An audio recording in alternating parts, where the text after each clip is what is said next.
Good morning, it's Claire from Claire's Food Haven. This morning I'm making a milky latte using our milk warmer and our espresso maker.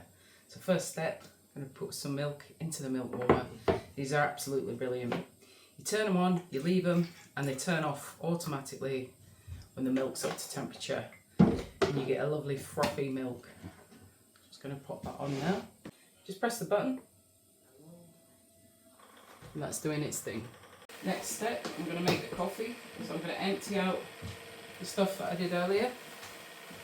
Granulated coffee, Yeah. you can put around your garden to stop the snails, the slugs and ants.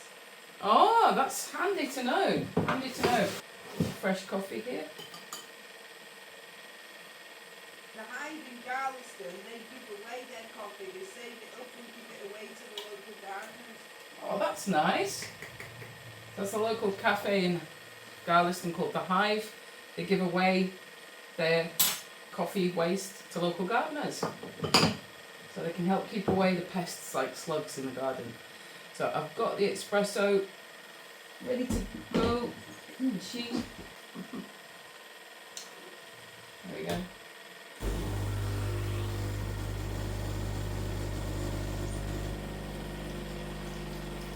It smells lovely.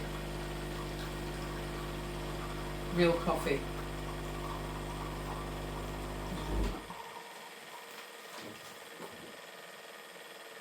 So the smaller you make it, the stronger it'll be.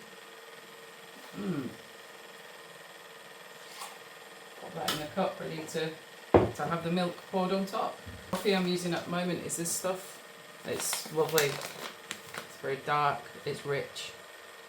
What is it you say about that coffee, darling? What's it got? Fruity essence. A fruity essence. The milk warmer has stopped and it's made a lovely frothy milk. I set it to latte on the machine. I'm just going to pour it out and you can see all that lovely froth on top. It also has a cappuccino setting or a warm milk setting on the milk frother. What I like to do straight after is rinse this out so the milk doesn't set in it. There we go. One milky latte. If you like this video, please like and subscribe. Bon appetit.